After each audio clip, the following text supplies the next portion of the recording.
बिस्मिल्लाहिर्रहमानिर्रहीम। पाणे जल जलाल, पाणे जान जमाल, पाणे सूरत पिरीअ जी, पाणे हुस्न कमाल, पाणे पीर मुरीद थिए, पाणे पाण ख़याल, सभु वही हाल मंझां जे ही मालूम थिए।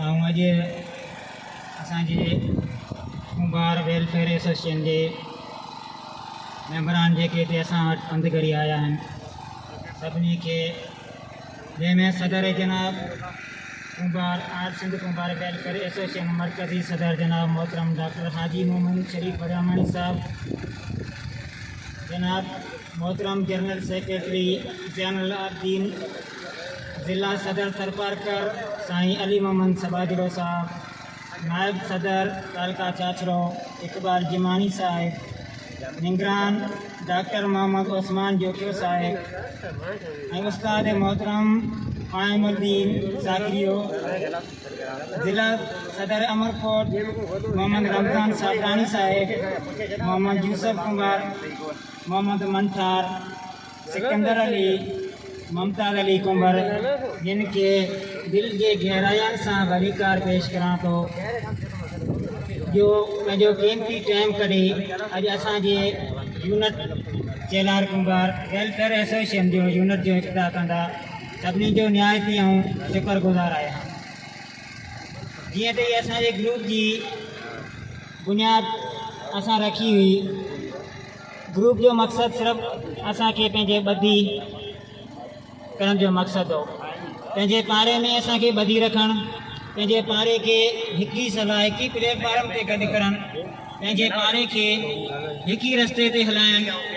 इन जे लाइ असां इहो ग्रुप रखियो हुयो जेको असांजी ॿधी ऐं ताक़त जो सबूत आहे।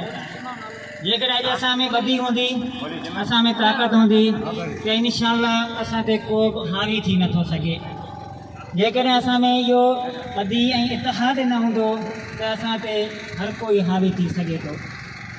असां अॼु ईअं आहियूं जीअं हिकिड़ी संगत आहे, ऐं अञा मुंहिंजे ग्रुप जे दोस्तनि खे, मुंहिंजे वॾड़नि खे, मुंहिंजे पाड़े जे मोज़िज़ माण्हुनि खे ऐं बुज़ुर्गनि खे आऊं इहो ॿुधाईंदो हलां त ॿधी में अहिड़ी ताक़त आहे, ॿधी हिकु संगर वांगुरु आहे।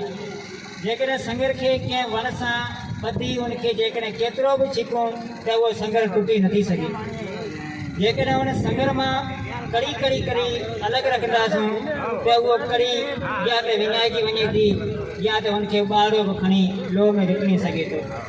त महिरबानी करे मुंहिंजा भाउरो, मुंहिंजा ग्रुप जा दोस्तो, मुंहिंजा बुज़ुर्गो हिकु ई प्लेटफॉर्म ते गॾु थियो, पंहिंजे ॿधी जो सबूत ॾियो ऐं संगर थी रहो त जीअं को ॿियो हावी न थी सघे। हुन खां अॻिते इहो असांजी आल सिंध कुंभार वेलफेयर एसोसिएशन जेका मरकज़ी अॼु असां वटि अहम अॻवान हिते आयल आहिनि, उन्हनि जो इहो ई मक़सदु आहे त कुंभार यंग कुंभार हुजे या कुंभार क़ौम हुजे, हुनखे इतिहाद ऐं हिकिड़े प्लेटफॉर्म ते गॾु करणु आहे। त इंशाअल्लाह अल्लाह में उमेदु आहे त असांजे ग्रुप जी शुरूआत थी चुकी आहे। अॼु माशाअल्लाह साईं मरकज़ी सदर असांजा डॉक्टर शरीफ मोहम्मद वरियामणी साहब इफ़्तिताह कंदा ऐं इंशाअल्लाह असीं हिकु ई प्लेटफॉर्म ते गॾु थी पंहिंजे ॿधी जो सबूत ॾींदासीं।